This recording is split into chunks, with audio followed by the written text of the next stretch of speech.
Assalamualaikum warahmatullahi wabarakatuh. Alhamdulillah, alhamdulillahirabbil alamin. Kita sekalian berizki, terpanggil bisa melaksanakan zikir ala kadarnya,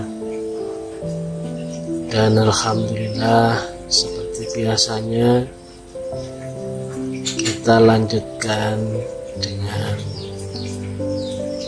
uraian ala kadarnya yang mudah-mudahan bisa bermanfaat bagi kita sekalian. Pada kesempatan ini kita akan coba mengurai perbedaan pandangan antara ilmu yang benar dibandingkan dengan ilmu yang mutlak. Seolah-olah mirip, tapi ternyata apabila diurai dari sudut pandang ilmiah, nanti baru kita akan ketemu ujung pangkalnya. Karena biasanya yang membuat rumit, sulit untuk diurai adalah dogma, mindset, aliran pemahaman dan sebagainya. Karena semua orang pasti akan membenarkan keyakinannya, kepercayaannya, dan apa-apa yang dianggapnya benar.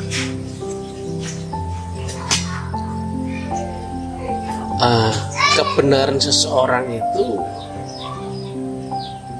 ujung-ujungnya kadang malah nggak ketemu dengan kebenaran orang lain.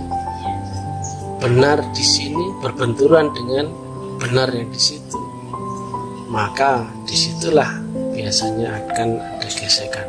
Loh, benar kok jadi salah, atau benar kok disalahkan.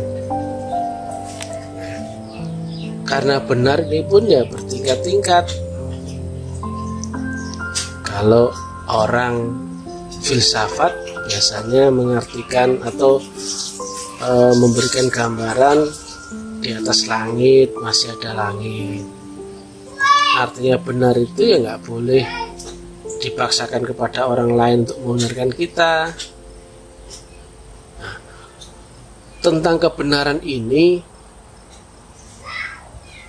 di zaman ini bahkan ternyata melekat kepada persepsi agama. Agamaku benar, maka otomatis agamamu yang kulihat salah. Begitu orang lain menganggap agamanya benar dan melihat kita salah. Akhirnya ya saling salah menyalahkan.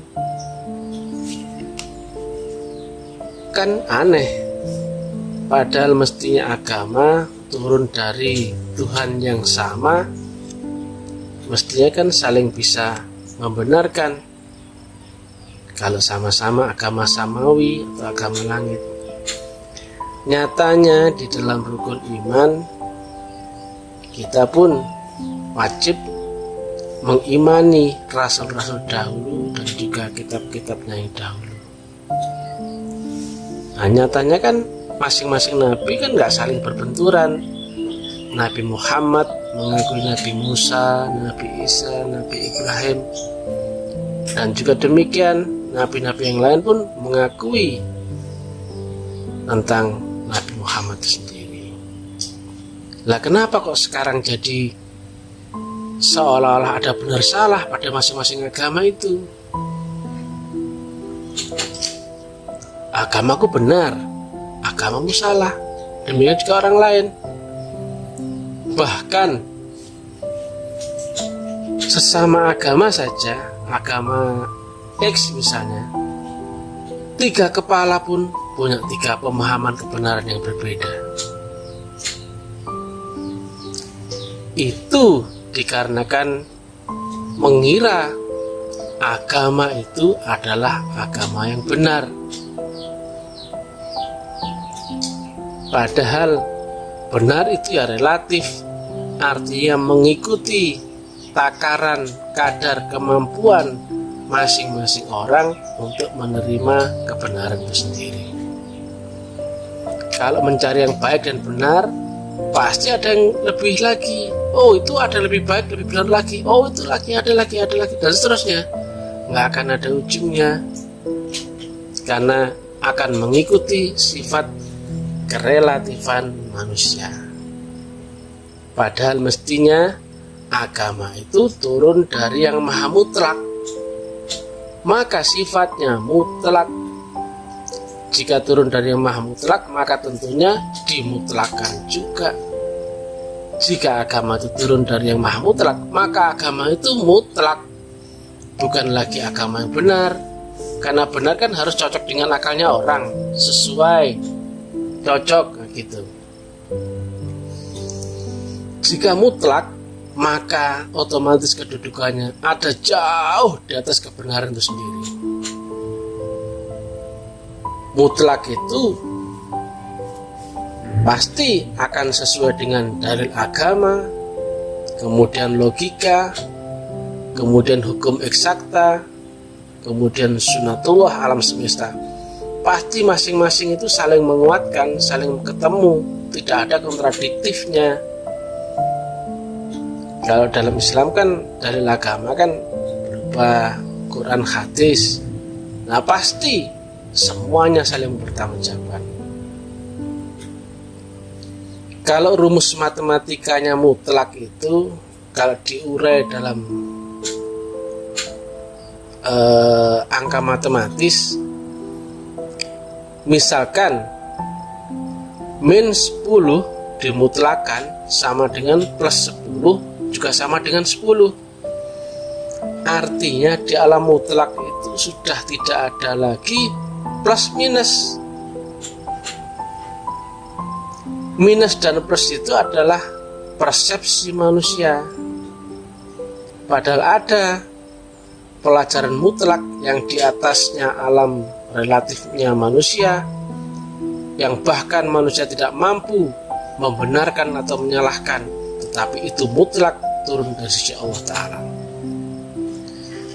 Kalau contohnya ya banyak di dalam pelajaran yang dialami nabi-nabi, ya contohnya perintah Allah untuk kepada Nabi Ibrahim untuk menyembelih anaknya, kemudian pelajaran Nabi Khidir kepada Nabi Musa, kemudian banyak hal yang itu seolah-olah kontradiktif dengan akalnya manusia.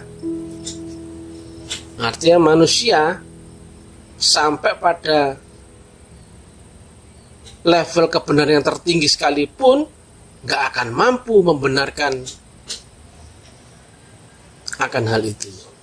Tetapi mutlak turun dari Allah, maka dimensinya mutlak itu ada jauh di atas kebenaran itu sendiri. Mestinya awalnya semua agama itu mutlak karena turun dari Allah Ta'ala. Tetapi yang belakangan ini makin mundur, agama itu berubah persepsinya. Dari yang awalnya agama mutlak menjadi agama benar.